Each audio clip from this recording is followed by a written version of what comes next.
Hey everyone, welcome back to our New Testament challenge. Today we're here in John chapter 13. Today I want us to look at verses 1 through 5. It says, "Before the Passover festival, Jesus knew that his hour had come to depart from this world to the Father. Having loved his own who were in the world, he loved them to the end. Now when it was time for supper, the devil had already put into his heart of Judas, Simon Iscariot's son, to betray him. Jesus knew that the Father had given everything into his hands, that he'd come from God, and he was going back to God. So he got up from supper, laid aside his outer clothing, took a towel, and tied it around himself. Next he poured water into a basin and began to wash the disciples' feet and to dry them with the towel tied around him." So here we see a characteristic of Jesus that we often look over. We often look at Jesus the Savior, Jesus the healer, Jesus the Son of God. But what we see here, we see a characteristic of Jesus the servant. Jesus here, the hour is about to come for him to depart. He's about to go through the worst time of his life.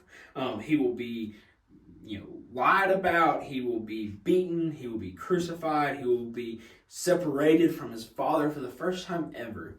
And here we see Jesus knowing full well what is about to happen. We see Jesus the servant.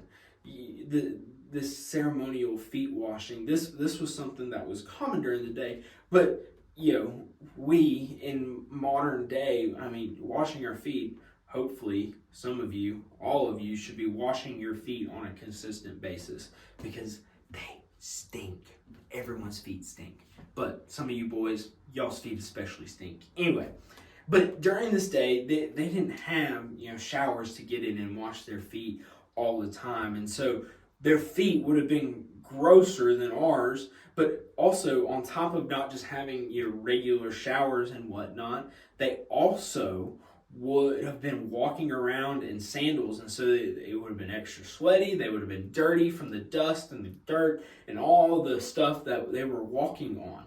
And so it was ceremonious, like here, that Jesus is washing their feet. Probably the grossest part of their body, Jesus is washing them. He is laying himself down and he is washing their feet. And so that is Jesus the servant. But on top of that, we see here that he washes all the disciples' feet. Judas is still here with them in this moment. So not only does Jesus wash the feet of his disciples, he washes the feet of the one who is about to betray him.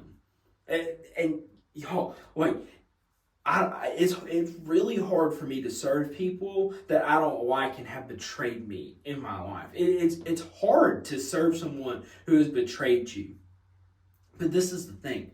We're called to live our life like Jesus did, to follow the model that Jesus has laid out here for us. And Jesus, he served his people, he served his friends, but he also served his enemies.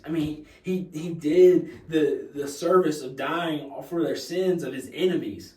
And so we oftentimes get caught up in disputes and arguments and disagreements, and we create enemies over things that in our minds mean something, but in the grand scheme of things don't and are really not all that important.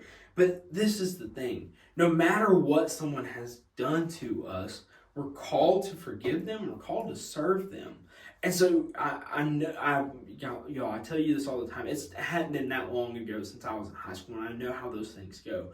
And so for you, as you are a believer walking the halls of your school, it would do more good for you to serve those that are your enemies than for you to be mad and cause disputes with those who are your enemies. One, because Jesus calls us to serve our enemies because we're called to model what he has done. But two, how much more would the gospel be present and for you to tell someone about the life change that Jesus has done in your life if you were to go out and serve your enemies? So as you walk the halls of your school today, I challenge you to not only just serve others, serve your teachers, serve your friends, but also if the opportunity presents itself, serve your enemies. Don't look down at them or laugh at them or try and make jokes about them. Serve them because that's what Jesus called us to do. Hope you have a great rest of your day.